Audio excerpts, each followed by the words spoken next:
정말 놀랐어요. 사람이 만약 이 101가지에 대해서 질문에 답을 할 수 있다면 그 사람의 삶은 위대해질 것 같습니다.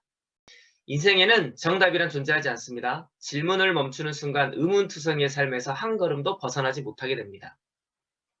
인생을 힘겹게 만드는 숱한 의문들을 인생을 의미 있게 만드는 질문들로 대체할 수 있는 지혜를 모색하기 위해서, 자, 인생에서 멈추지 말아야 할 게 이 질문이라고 해요. 우리 그런데 이 인생의 질문보다 뭐 먹을까 질문을 더 많이 하잖아요. 오늘 점심 뭐 먹지? 오늘 저녁 뭐 먹지? 우리가 삶에서 뭐 먹지라는 질문만큼 내 삶에 대해서, 타인에 대해서 질문을 하잖아요. 와, 그러면 굉장히 멋진 사람, 굉장히 큰 리더가 되지 않을까 싶어요. 질문이 없는 삶은 답이 존재하지 않습니다. 그리고 질문을 한다는 것은 뇌가 정확하게 목표에 집중하는 힘을 갖습니다. 어떤 질문을 하느냐에 따라서 어떤 답을 얻습니다. 그래서 아이들한테도요, 너 무슨 대학 갈래? 라는 질문보다 더 높은 질문이 어떤 질문이냐면, 너는 어떤 삶을 살고 싶니? 삶의 가치가 위에 있으면 대학은 수단이 되어버리는데, 너 어떤 대학 갈래? 라고 말하는 순간 이 아이에게 최우선이 대학이 돼버려요. 근데 대학은 여기 계신 많은 분들이 다 경험하셨겠지만 그것은 삶의 목표점이 될 수가 없습니다. 과정이자 수단에 불과할 뿐이라는 거예요.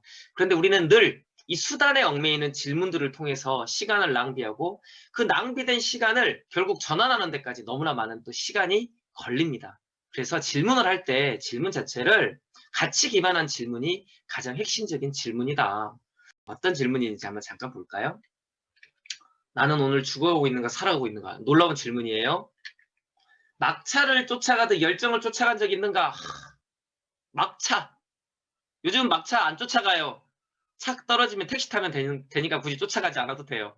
하지만 막차를 쫓아가듯 그 열정으로, 그러한 마음으로 열정을 가진 적 있는가? 이거 놀라운 질문입니다. 자, 그리고 매일 웃고 있는가? 매일 웃고 있는가?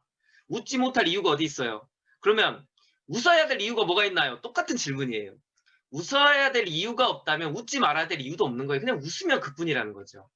과거와 이별했는가? 이거 왜 이 질문이 또 중요하냐면, 특히 연배가 있으시면 있으실수록 어떻습니까? 미래지향적인 생각의 패턴보다는 과거에 머무는 생각의 패턴을 많이 가지고 계세요. 내가 그때 그것만 하지 않았어도, 내가 그때는 말이야, 이러면서 오히려 현재를 잠식시키죠. 그래서 과거와 이별했는가는 과거는 과거일 뿐이라는 거예요.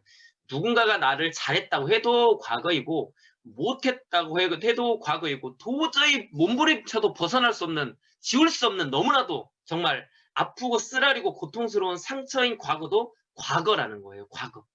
그래서 과거와 이별하는 거 이건 만만치 않습니다. 쉽지 않아요. 쉽지 않습니다. 내 아이는 지금 행복한가?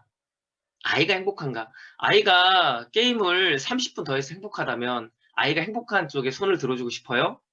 수학 문제 한 문제 덜 풀어도 30분의 게임으로 더 아이가 내면의 만족성을 가지고 엄마와 아빠와 교감을 가질 수 있다면 충분히 30분이 값어치가 있다고 생각을 합니다. 물론 밤새고 하는 것은 안 되죠. 단 한 명이라도 인생을 바꿔준 적이 있는가? 위대한 질문입니다. 목 놓아 울어본 적 있는가? 특히 어른이 되고 나서 목 놓아 울어본 적이 있으세요? 거의 없으시죠?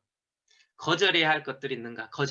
거절은 그 순간은 상대방하고 나하고의 당혹감을 줄 수 있지만 궁극적인 인간관계에서 살펴보면 올바른 거절만큼 인간관계를 돈독히 하는 경우는 없어요.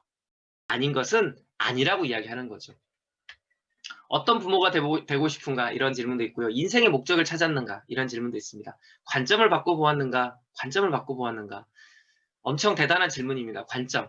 내가 바라보는 그 위치에서만 보여요. 상대방이 뭐라고 말하건 들리지 않습니다. 왜? 거울도 분명히 뒷면이 있는데 우리는 앞면만 보고 있으니까요. 지금 알고 있는 걸 그때도 알고 있었는가? 류시아 씨의 시집 중에 지금 알고 있었던 걸 그때도 알았더라면 이라는 시집, 참 멋진 시집이었죠. 누군가의 롤 모델이 되어주고 있는가? 뜨거운 가슴을 찾았는가? 뜨거운 가슴, 열정, 너무나도 소중한 단어인 것 같습니다. 근데 101번째 마지막 질문이 이거랍니다. 이것. 죽기 전에 답해야 할 마지막 질문은 무엇인가? 삶을 우리가 즐긴다, 현재에 머무른다를 까르페 디엠이라고 이야기하잖아요. 죽음을 기억하라가 메멘토 모리라고 합니다. 근데 항상 메멘토 모리 강의할 때 그런 말을 해요. 죽음을 왜 기억합니까? 현재를 충실히 살기 위해서. 왜냐? 인간이라는 존재는 언젠가는 떠나갈 것이기 때문에.